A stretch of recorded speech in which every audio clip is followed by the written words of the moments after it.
नमस्कार. न रा परांजपे लिखित श्री रामकृष्ण चरित्र हे श्री रामकृष्ण परमहंस यांचे चरित्र आपण वाचत आहोत. आज आपण 46व्या प्रकरणातला पुढचा भाग वाचायला घेतो आहोत. नरेंद्राला पाहिल्यापासून श्री रामकृष्णांना तर त्याचे किती वेळ लागले होते याची वाचकांना थोडीशी कल्पना आलीच असेल. नरेंद्र जेव्हा पहिल्यानेच त्यांच्या दर्शनास एकटा गेला तेव्हा त्याला समाधी लावून ब्रह्मज्ञ पदवीवर एकदम आरूढ करण्याचा त्यांनी बेत ठरवला होता, यात संशय नाही. कारण त्यानंतर 4 वर्षांनी जेव्हा नरेंद्राने श्री रामकृष्णांच्या चरणी आपल्याला सर्वस्वी वाहून घेतले व निर्विकल्प समाधीसाठी त्यांना एकसारखा आग्रह चालवला, तेव्हा अनेक वेळा त्या दिवसाची आठवण देऊन श्री रामकृष्ण आम्हा सर्वांच्या देखत त्याला म्हणत, का तू तर त्या दिवशी म्हणालास की मला आईबाप आहेत, मला त्यांची सेवा चाकरी करायला हवी म्हणून. एखाद्या वेळी विनोदाने असेही म्हणत, हे बघ, एक जण मेल्यावर भूत होऊन बसला. पुष्कळ दिवसांपर्यंत एकटे एकटे राहिल्यामुळे त्याला करमेन असे झाले आणि तो आपल्याला कोणीतरी जोडीदार शोधू लागला. एखादा मनुष्य मेल्याची त्यांना बातमी लागताच आता आपल्याला सोबती मिळणार या विचाराने त्याला मोठा आनंद व्हावा व मोठ्या उत्कंठेने तिकडे धावत जावे. पण काय, जिथे जावे तिथे असे झालेले असे की तो मेलेला मनुष्य गंगाजलाच्या स्पर्शाने अथवा दुसऱ्या काही उपायाने उद्धरून गेलेला असावा. हे पाहून त्या बिचाराने निराश होऊन आपल्या कपाळावर हात मारून घ्यावा व पुन्हा पहिल्यासारखे एकटे एकटे राहू लागावे. अशा रीतीने त्या बिचाराला सोबती कधीच मिळाला नाही. त्या भूतासारखीच माझीही दशा झाली. तुला पाहून वाटले होते की यावेळी मात्र आपल्याला सोबती खास मिळणार. पण काय, तू सुद्धा म्हणू लागलास की मला आईबाप आहेत. अर्थातच त्यावेळीही मला कोणी सोबती मिळाला नाही. नरेंद्राला पाहताच योगदृष्टी साह्याने श्री रामकृष्णांनी तो थोर अधिकारी असल्याचे ताबडतोब जाणले व जगदंबेच्या कृपेने आपल्याला प्राप्त झालेले अनुभव सांगून तिचे कार्य जगतामध्ये पसरवण्यास हा पुरुष सर्वथैव योग्य आहे असे पाहून आपले सर्व अनुभव एकदम त्याला देऊन त्याला ताबडतोब सिद्ध पुरुष करावा या हेतूने प्रथम भेटीच्या वेळीच त्याला समाधीचा अनुभव देण्यास ते उत्कंठित झाले असावेत. परंतु नरेंद्राच्या त्यावेळच्या उद्गारावरून हा आपले अनुभव ग्रहण करण्यास अजून सर्वथैव प्राप्त झालेला नाही असे जाणून त्यांनी त्यावेळी आपला बेत रहित केला व त्याला सर्व उच्च आध्यात्मिक तत्वे सावकाशपणे पटवून देऊन त्याची क्रमशः उन्नती करावी असे त्यांनी ठरवले. नरेंद्राच्या अंगी असाधारण सामर्थ्य व गुण असल्याचे त्यांनी जाणले होते व ईश्वर, जीव, जगत, मानव जीवाचे ध्येय इत्यादी का संबंधाने यथार्थ तत्वे न समजून घेता नरेंद्र जर ती अर्धवट समजून बसला तर त्याचा परिणाम चांगला व्हायचा नाही असे त्यांनी जाणले. ते म्हणत असत, असे जर होईल तर इतर प्रचारकांप्रमाणे नरेंद्र एखादा नवीन पंथ काढून जगात कीर्ती व मान्यता मिळवेल. परंतु सांप्रतचे युगप्रयोजन पूर्ण करण्यासाठी त्या उदार आध्यात्मिक तत्वाचा प्रचार करणे आवश्यक आहे. त्या मतांचा अनुभव घेणे व त्याचा प्रचार करणे हे त्याच्याकडून होणार नाही.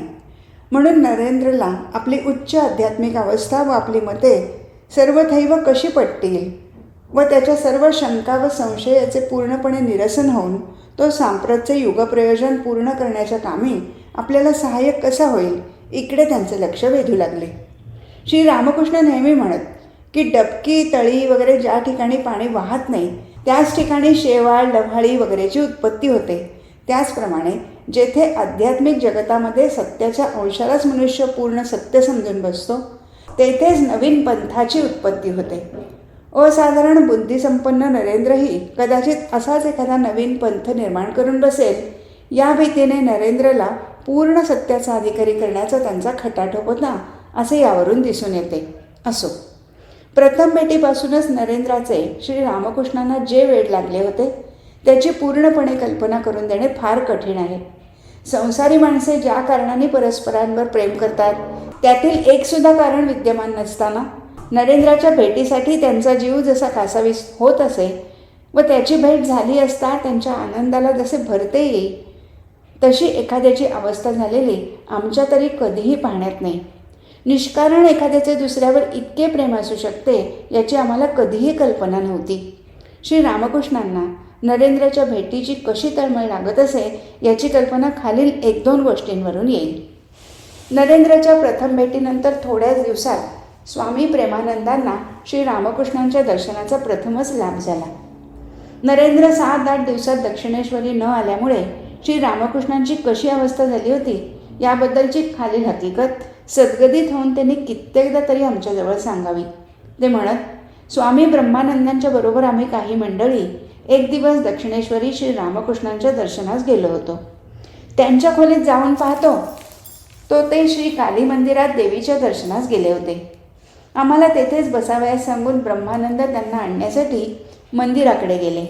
थोड्याच वेळाने त्यांना सावरून धरून इथे पायरी आहे, जपून उतरावे, इथे पायरी आहे, जपून चढावे असे म्हणत त्यांना खोलीकडे घेऊन येताना दिसले. भावावेशात श्री रामकृष्णांना बाह्य संज्ञा मुळीच राहत नाही असे आमच्या ऐकण्यात होते. म्हणून त्यांना अशा स्थितीत पाहून ते भावावेशात असावे असे आम्ही ओळखले. अशा रीतीने खोलीत येऊन ते आपल्या छोट्या पलंगडीवर बसले व थोड्याच वेळात चांगले देहभानावर आले. आम्ही त्यांच्या दृष्टीस पडताच त्यांनी मोठ्या प्रेमाने आम्हाला कुशल प्रश्न केले व मला जवळ बोलावून माझा हात, पाय, तोंड इत्यादी अवयवांची ते लक्षपूर्वक तपासणी करू लागले. मग माझा तळहात आपल्या तळहातावर पालथा ठेवून घेऊन हात सैल सोडाव्यास सांगून त्यांनी माझ्या हाताचे वजन बघितले व म्हणाले, ठीक. अशा वजनात त्यांना काय समजले हे त्यांनाच ठाऊक. नंतर आमच्याचबरोबर आलेल्या रामदयाळ बाबूंना त्यांनी नरेंद्राचे कुशल विचारले व त्याची प्रकृती ठीक आहे असे ऐकून ते म्हणाले, आज 7-8 दिवस होऊन गेले तो इथे आला नाही. त्याला भेटायची फार इच्छा आहे. एक दिवस त्याला इथे यायला सांगा. नंतर ते बराच वेळपर्यंत नाना प्रकारच्या धार्मिक विषयांवर आमच्याशी बोलत बसले. सुमारे 10 वाजता आम्ही फराळ केला व त्यांच्या खोलीच्या उत्तरेस असलेल्या वरंड्यात जाऊन निजलो. स्वामी ब्रह्मानंद श्री रामकृष्णांच्या खोलीतच निजले. आम्हाला निजून एखादा तास झाला असेल नसेल इतक्यात पाहतो तो श्री रामकृष्ण आपले धोतर काकुटीला मारून आपल्या खोलीतून बाहेर येत आहेत.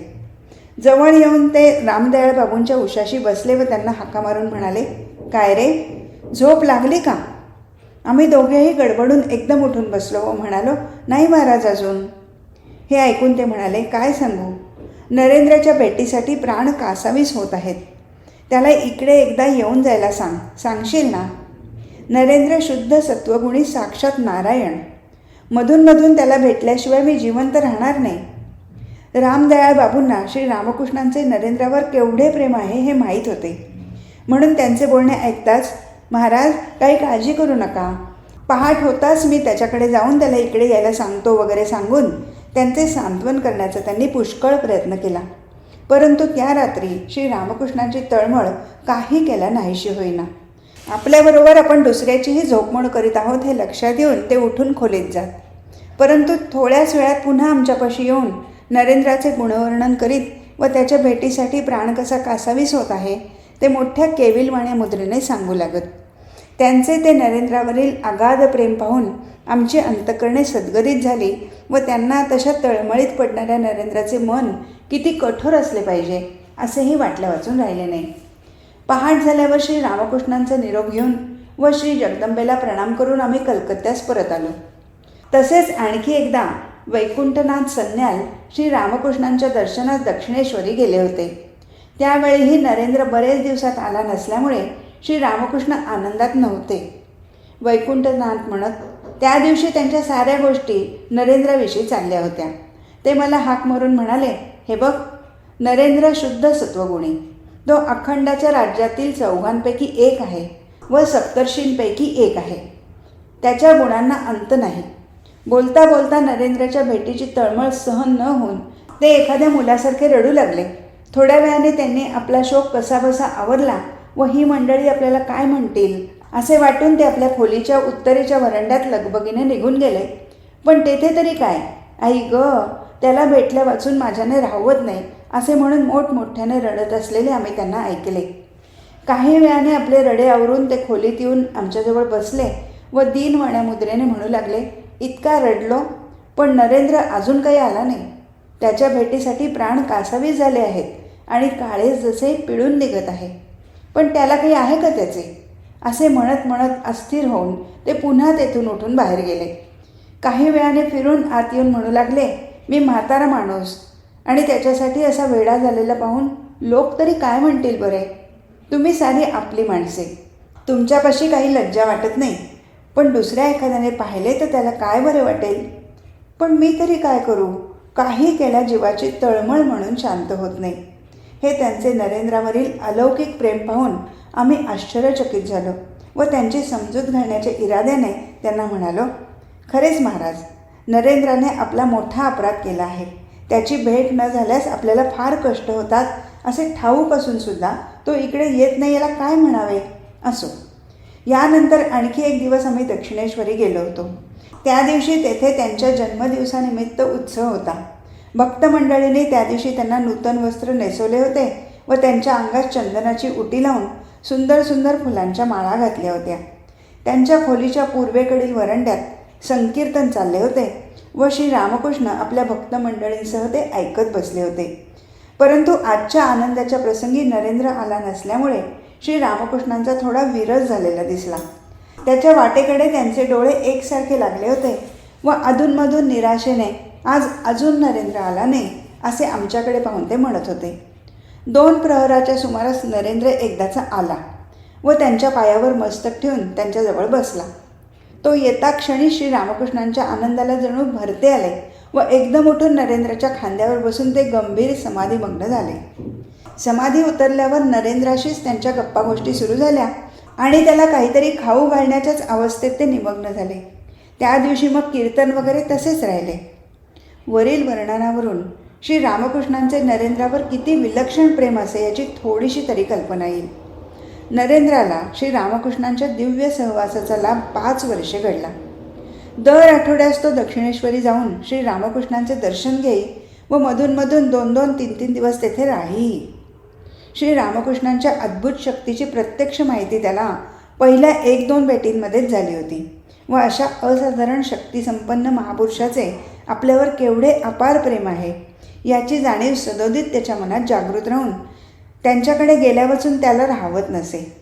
एखाद्या आठवड्यात जर त्याचे जाणे झाले नाही तर श्री रामकृष्णांनाही चैन पडत नसे व ते त्याला मुद्दाम निरोप पाठवून बोलवून आणीत व इतकेही करून त्याचे येणे झाले नाही तर स्वतः कलकत्त्यात जाऊन त्याची भेट घेत. पहिल्या 2 वर्षात दर आठवड्यास त्यांच्या दर्शनात जाण्याचे नरेंद्राचे बहुतेक चुकले नाही. परंतु BAची परीक्षा झाल्यानंतर त्याचे वडील अकस्मात मृत्यू पावले व संसाराचा सर्व भार त्याच्याच अंगावर पडला. त्यामुळे काही दिवसपर्यंत त्याचे दक्षिणेश्वरी नियमित रीतीने जाणे होत नसे. परंतु श्री रामकृष्ण गळ्याच्या रोगाने आजारी पडल्यापासून मात्र तो त्यांच्या सेवेसाठी सदैव त्यांच्याजवळच राहू लागला.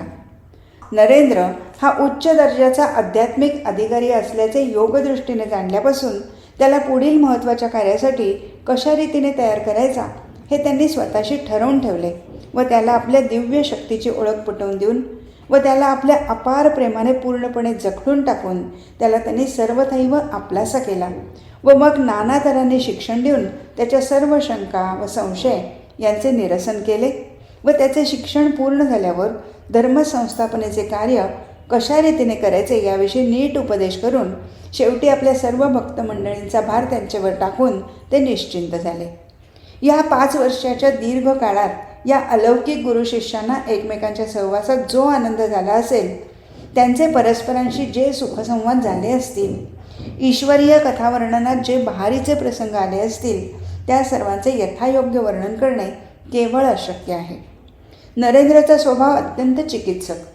अमुक एक जण सांगतो म्हणून अमुक गोष्ट खरी असे कधीही न मानणारा तो व गुरुही असे खंबीर की मी सांगतो म्हणून एखाद्या गोष्टीवर विश्वास ठेवू नको, तुला स्वतःचा अनुभव आला तरच ठेव असे वारंवार निक्षून सांगून शिष्याकडून स्वतःची हवी तशी परीक्षा करून घेण्यास नेहमी तयार. अशी जोडी एके ठिकाणी आल्यामुळे या दोघांच्या सहवासातून नवीन नवीन आध्यात्मिक विचारांचे अमृत बाहेर निघावे व त्याच्या पानाने सर्व जगताची आध्यात्मिक तृषा शांत व्हावी यात आश्चर्य ते काय. श्री रामकृष्णांच्या सहवासात नरेंद्राची आध्यात्मिक उन्नती क्रमशः कशी होत गेली याचे सिंहावलोकन मात्र येथे करणे शक्य आहे व पुढील प्रकरणात हेच करण्याचे योजले आहे. प्रकरण 47 श्री रामकृष्ण व नरेंद्रनाथ. नरेंद्र इंद्रिय सुख संसार कशातही लिप्त नाही. मी म्हणालो, आई याला मायेने बद्ध करून ठेव, नाहीतर समाधीमग्न होऊन हा देहत्याग करील. नरेंद्रसारखा आधार म्हणजे अधिकारी पुरुष कलियुगात आजपर्यंत झाला नाही. श्री रामकृष्ण. कॉलेजात असताना धार्मिक सत्यान्वेषाची तळमळ लागल्यामुळे नरेंद्राचे बाह्य आचरण इतके बेफिकिरीचे असे की पुष्कळांची त्याच्या संबंधाने चुकीची समजूत होई.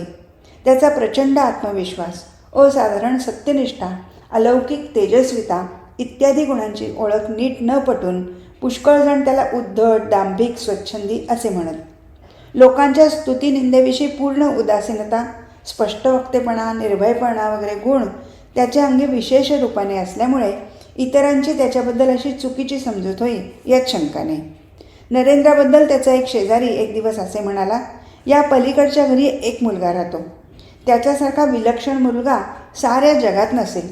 कुठे 1-2 परीक्षा पास झालाय, पण ऐट केवढी. आपल्या बापासमोर तबला वाजवायला कमी करीत नाही. मोठ्या माणसांच्या देखत खुशाल चिरूट फुंकत बसतो. 1 अन् 2 त्याची किती थेरे सांगावीत.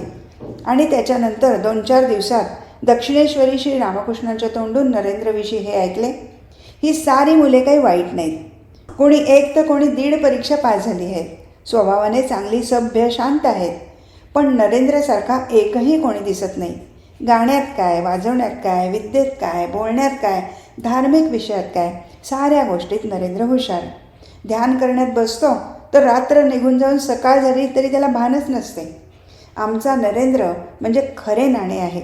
वाजवून पहा कसे खण खण वाजेल. या साऱ्या मुलांचे पाहतो तो हाडाची काडे करून, रात्रीचे दिवस करून कशाबशा एकदाच्या 2-3 परीक्षा पास होतात झाले. त्यांची सगळी शक्ती यातच खर्च होऊन जाते. तेच नरेंद्रचे पहा, हसत खेळत इतर कामे करीत त्याचा अभ्यास कसा सहज लिहिलेने होतो. परीक्षा म्हणजे त्याच्या हातचा मळ. तो ब्राह्म समाजात जातो, तिथे भजन करतो. पण इतर ब्राह्म मंडळींसारखे मात्र नव्हे. तो खरा ब्रह्मज्ञानी आहे. ध्यान करीत असता त्याला ज्योती दर्शन होते. उगीच का मला नरेंद्र एवढा आवडतो. नरेंद्राची ती स्तुती ऐकून त्याची ओळख व्हावी या इच्छेने आम्ही विचारले, महाराज नरेंद्र कुठे राहतो. श्री रामकृष्ण म्हणाले, नरेंद्र विश्वनाथ दत्तांचा मुलगा, घर सिमल्यात. पुढे कलकत्त्यास आल्यावर चौकशी करता असे समजले की ज्याच्याविषयी आपण नुकतीच काही विचित्र हकीकत ऐकली तोच हा नरेंद्र. ही परस्पर विरोधी वर्णने ऐकून आम्हाला फार आश्चर्य वाटले व नुसत्या बाह्य वर्तनावरून एखाद्याविषयी काही मत बनवणे किती चुकीचे असते याचा त्यावेळी आम्हाला प्रत्यय आला.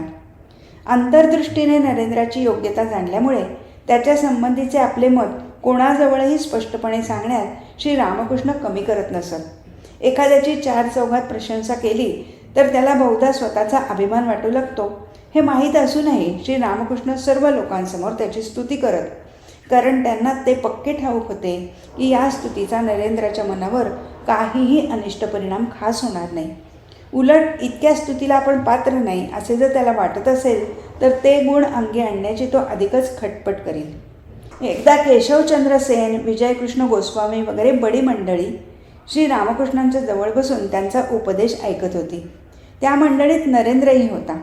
बोलता बोलता भावावेशात त्यांची दृष्टी केशवचंद्रावरून नरेंद्राकडे वळली व त्याच्या भावी जीवनाचे उज्ज्वल चित्र त्यांच्या अंतःचक्षूकडे उभे राहून ते मोठ्या प्रसन्न मनाने त्याच्याकडे पाहू लागले. केशव वगैरे मंडळी निघून गेल्यावर श्री रामकृष्ण आम्हाला म्हणू लागले, असे पाहिले की ज्या एका शक्तीच्या उत्कर्षाने केशव जगद्विख्यात झाला आहे तसल्या 18 शक्ती नरेंद्राच्या अंगी पूर्ण उत्कर्ष पावले आहेत. आणखी असे पाहिले की विजय व केशव यांचे ज्ञान दिव्याच्या ज्योतीसारखे आहे तर नरेंद्राचे प्रत्यक्ष सूर्यासारखे प्रखर आहे. दुसरा कोणी असता तर या स्तुतीने त्याला आकाश ठेंगणे झाले असते. परंतु नरेंद्राला या भाषणाचे आश्चर्य वाटले व कोठे जगद्विख्यात केशवचंद्र सेन आणि कोठे एखादा माझ्यासारखा कॉलेजातील सामान्य विद्यार्थी. असे असून केशवचंद्रापेक्षा माझी जास्त स्तुती श्री रामकृष्ण कशी करतात असे वाटून सरळ स्वभावाचा नरेंद्र त्यांना म्हणाला, महाराज हे काय भलतेच आपण बोलत आहात. कोठे केशवचंद्र सेन आणि कोठे माझ्यासारखा यक्कश्चित विद्यार्थी. कृपा करून त्यांच्याशी आपण माझी तुलना कधीही करत जाऊ नये. हे ऐकून श्री रामकृष्ण अधिकच प्रसन्न होऊन म्हणाले, पण याला मी काय करू रे.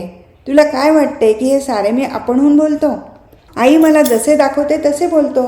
तिने तर मला खोटी गोष्ट कधीही दाखवली नाही. मग हीच तेवढी खोटी कुठून असेल बरे. पण नुसते आई दाखवते, आई बोलवते असे म्हणून नरेंद्राच्या हातून श्री रामकृष्णांची सुटका होत नसे. श्री रामकृष्णांच्या त्या निरनिराळ्या दर्शनासंबंधी संशय येऊन स्पष्ट वक्ता निर्भय नरेंद्र पुष्कळ वेळा म्हणे, महाराज, हे सारे आई दाखवते की हा सारा आपल्याच मनाचा खेळ आहे. मला तर अशी काही दर्शने प्राप्त झाली असती तर मी तरी निदान हा सारा माझ्या मनाचाच खेळ आहे असेच समजलो असतो. इंद्रियांना येणारा अनुभव नेहमीच खरा असतो असे नाही. त्यांच्यावर विश्वास ठेवल्यास पुष्कळ वेळा मनुष्य फसण्याचाच जास्त संभव असतो. आपण मजवर प्रेम करता, सर्व बाबतीत मी थोर व्हावे अशी इच्छा करता, म्हणून आपल्याला ही असली दर्शने प्राप्त होतात, दुसरे काही नाही. असे म्हणून अनेक तर्कयुक्त्यादिकांनी आपले म्हणणे श्री रामकृष्णांना पटवून देण्याचा नरेंद्र प्रयत्न करी. श्री रामकृष्णांचे मन त्यावेळी जर उच्च भावभूमीवर आरूढ झालेले असेल तर नरेंद्राच्या या खटाटोपाचे त्यांना कौतुक वाटे व या त्याच्या सत्यनिष्ठेवर ते प्रसन्न होत. परंतु जर ते साधारण भावभूमीवर असले तर त्यांच्या सरळ स्वभावामुळे त्यांच्या मनात नाना प्रकारचे विचार उद्भवत. त्यांना वाटे, खरेच कायावाच्या मने सत्यपरायण असलेला नरेंद्र कधी खोटे बोलणार नाही. त्याच्यासारख्या अत्यंत सत्यनिष्ठ मनुष्याच्या मनात मिथ्या संकल्पाचा उदय व्हायचा नाही तर मग काय, माझी दर्शनेच खोटी की काय, असा विचार येऊन त्यांच्या मनाची चलबिचल व्हावी. पण त्यांना पुन्हा वाटावे, पण मी तर आजपर्यंत अनेक तऱ्हेने परीक्षा करून पाहिले आहे की आईने मला कधीही असत्य असे दाखवलेच नाही व वरचेवर तिने स्वतः आश्वासनही दिले आहे.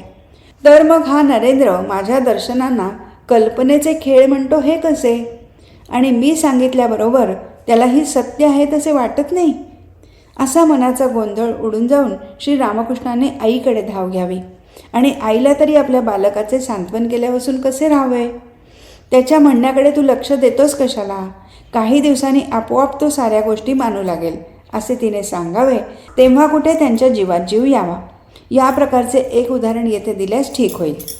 ब्राह्म समाजाचे 2 भाग झाल्यावर नरेंद्र साधारण ब्राह्म समाजाचा अनुयायी झाला. दर रविवारी तो समाजाच्या उपासनेस हजर राहून भजनादिकात भाग घेई. एकदा 1-2 आठवडे नरेंद्र दक्षिणेश्वरी न आल्यामुळे श्री रामकृष्णांना चैन पडेना. त्याची वाट पाहून थकून त्यांनी कलकत्त्यासच जाऊन त्याची भेट घेण्याचे ठरवले व तो दिवस रविवारचा असल्यामुळे साधारण ब्राह्म समाजाच्या उपासना मंदिरातच नरेंद्र गेला असण्याचा संभव असल्यामुळे तेथेच जाण्याचा त्यांनी बेत केला. केशवचंद्र, विजयकृष्ण वगैरेच्या वेळी समाजात जसा आपला मान असे तसा आता राहील की नाही, अथवा न बोलवता आपले जाणे शिष्टाचार संमत होईल की नाही, अथवा आपल्या जाण्याने तेथील मंडळींना संकोचल्यासारखे होईल की नाही वगैरे गोष्टींचा विचार न करता ते संध्याकाळच्या सुमारास उपासनागृहात येऊन दाखल झाले. उपासना चाललेली होती. कोणीही श्री रामकृष्णांचे स्वागत केले नाही. उलट विजयकृष्ण वगैरेंनी समाज सोडण्याला हेच कारण आहेत असा पुष्कळांचा समज असल्यामुळे नुसता या बसा म्हणण्याचा साधा शिष्टाचारसुद्धा त्यांना कोणी दाखवला नाही. पण श्री रामकृष्णांचे तिकडे लक्षच नव्हते. सभागृहात येताच त्यांना भावावस्था प्राप्त झाली व वेदीपर्यंत जाताच ते समाधीमग्न झाले. श्रोतू समाजात नरेंद्र होताच. श्री रामकृष्णांना तेथे आलेले पाहून तो त्यांच्याजवळ येऊन उभा राहिला. उपासना थांबली व सभागृहात एकच गडबड उडून गेली. समाधी स्थितीत उभे असलेल्या श्री रामकृष्णांना पाहण्यासही जो तो आपली जागा सोडून पुढे सरसावू लागला. श्री रामकृष्णांच्या भोवती गर्दी झाली व ती मोडण्याचे बाजूसच राहिले, उलट वाढण्याचाच रंग दिसू लागला. सरतेशेवटी गर्दी इतकी झाली की श्री रामकृष्ण तेथून नीटपणे बाहेर कसे पडतात अशी नरेंद्र वगैरेंना काळजी पडली. म्हणून चलाखी करून त्यांनी सभागृहातील गॅसचे दिवे विझवून टाकले व नरेंद्र त्या काळोखात श्री रामकृष्णांना धरून एका दाराने हळूच बाहेर पडला. आपल्यासाठी श्री रामकृष्ण येथे आले व त्यांना कोणी नुसते या बसासुद्धा म्हटले नाही असे पाहून नरेंद्राला मेल्याहून मेल्यासारखे झाले. नरेंद्र सांगत असे, त्या दिवशी माझ्यासाठी श्री रामकृष्णांना अपमानित व्हावे लागले ही गोष्ट माझ्या मनाला फार लागली व माझ्या भेटीसाठी असे तिराईत ठिकाणी आल्याबद्दल मी त्यांना फार दोष दिला. परंतु त्यांनी तिकडे बिलकुल लक्ष न देता माझे बोलणे हसण्यावरी नेले. यावर मी म्हणालो, आपण नेहमी नरेंद्र नरेंद्र करून एकसारखे माझेच चिंतन करत असता, पण हे चांगले नाही. आपणाला माहीत आहे ना की राजा भरताला हरणाचा ध्यास लागून त्याला हरणाच्याच जन्माला जावे लागले. ते तसे तुमचे न म्हणजे झाले. हे ऐकताच श्री रामकृष्णांचा चेहरा गंभीर झाला व ते दुःखावेगात म्हणाले, तू म्हणतोस ते सर्व खरे आहे रे, पण तुझ्या भेटी वाचून माझे प्राण कासावीस होतात, त्याला काय करू? पण त्या दिवशी एवढ्यावरच भागले नाही. दक्षिणेश्वरी परत आल्यावर ही गोष्ट जगदंबेच्या कानावर घालण्यासाठी ते मंदिरात गेले व तेथे त्यांना गंभीर समाधी लागली. समाधी उतरल्यावर ते हसत हसत परत आपल्या खोलीत येऊन मला म्हणाले, जा मूर्खा, मी तुझे बोलणे बिलकुल ऐकत नाही. आई म्हणते की तू त्याला साक्षात नारायण समजतोस म्हणून तो तुला एवढा आवडतो, पण ज्या दिवशी तू त्याला नारायण समजणार नाहीस त्या दिवशी तुला त्याचे तोंडसुद्धा बघावेसे वाटणार नाही. झाले. अशा रीतीने माझे सारे बोलणे त्यांनी एका फटकाऱ्यासरशी उडवून लावले. आज इथेच थांबू. हरिओम तत्सत.